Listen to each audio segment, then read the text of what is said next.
ಚೆನ್ನೈ ಮೂಲದ ಲಲಿತಾ ಜ್ಯುವೆಲರಿ ಮಾರ್ಟ್ಗೆ ತನ್ನ ವ್ಯವಹಾರದಲ್ಲಿ 1700 ಕೋಟಿ ರೂಪಾಯಿವರೆಗೆ ಹಣ ಸಂಗ್ರಹಿಸುವುದಕ್ಕೆ ಸೆಬಿ ಅನುಮೋದನೆ ಕೊಟ್ಟಿದೆ. ಈ ಹಿನ್ನೆಲೆಯಲ್ಲಿ ಐಪಿಒ ಅಂದರೆ ಸಾರ್ವಜನಿಕ ಕೊಡುಗೆ ಮೂಲಕ 1700 ಕೋಟಿ ರೂಪಾಯಿಯನ್ನ ಸಂಗ್ರಹಿಸುವುದಕ್ಕೆ ಲಲಿತಾ ಜ್ಯುವೆಲರಿ ಮಾರ್ಟ್ ನಿರ್ಧಾರ ಮಾಡಿದೆ. ಲಲಿತಾ ಜ್ಯುವೆಲರಿ ಮಾರ್ಟ್ ಕಂಪನಿ 2025ರ ಜೂನ್ 6ರಂದು ಸೆಬಿಗೆ ಐಪಿಒ ಪತ್ರ ಸಲ್ಲಿಸಿತ್ತು. ಐಪಿಒ 1200 ಕೋಟಿ ರೂಪಾಯಿ ಮೌಲ್ಯದ ಇಕ್ವಿಟಿ ಷೇರುಗಳ ಹೊಸ ವಿತರಣೆ. ಪ್ರವರ್ತಕ ಕಿರಣ್ ಕುಮಾರ್ ಜೈನ್ ಅವರು 500 ಕೋಟಿ ರೂಪಾಯಿ ಮೌಲ್ಯದ ಷೇರುಗಳ ಮಾರಾಟವನ್ನು ಪ್ರಸ್ತಾಪಿಸಿದರು. ಈ ಹಿನ್ನೆಲೆಯಲ್ಲಿ ಕಂಪನಿ 1700 ಕೋಟಿ ರೂಪಾಯಿವರೆಗೆ ವ್ಯವಹಾರಕ್ಕೆ ಸೆಬಿ ಅನುಮೋದನೆ ಕೊಟ್ಟಿದೆ.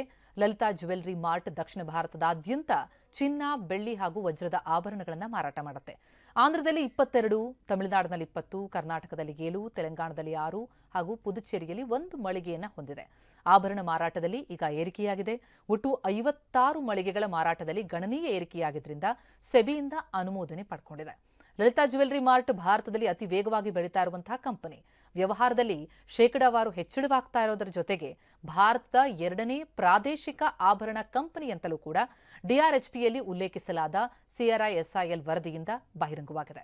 ಲಲಿತಾ ಜ್ಯುವೆಲರಿ ಮಾರ್ಟ್ ಹಂತ ಹಂತವಾಗಿ ದಕ್ಷಿಣ ಭಾರತದ ಪ್ರಮುಖ ನಗರಗಳಲ್ಲಿ ತನ್ನ ಮಳಿಗೆಗಳನ್ನು ವಿಸ್ತರಿಸ್ತಾ ಇದೆ. 2023ರಲ್ಲಿ 13,316.80 ಕೋಟಿ ಹಾಗೂ 2024ರಲ್ಲಿ 16,788.05 ಕೋಟಿ ವ್ಯವಹಾರ ನಡೆಸಿದೆ. 26.07% ಅಷ್ಟು ಹೆಚ್ಚಳ ಆಗಿದೆ. ಲಲಿತಾ ಜ್ಯುವೆಲರಿ ಮಾರ್ಟ್ನ ಮಳಿಗೆಗಳು ಕೂಡ ಹೆಚ್ಚಳ ಆಗಿದೆ. ಜೊತೆಗೆ ಚಿನ್ನದ ಮಾರಾಟದಲ್ಲೂ ಕೂಡ ಹೆಚ್ಚಳ ಕಂಡುಬಂದಿದೆ.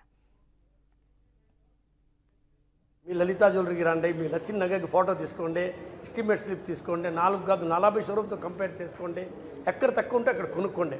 ఆ మాట ఈ ప్రపంచంలో నాకు తెలిసి ఎవరు చెప్పలేదు, చెప్పలేరు కూడా.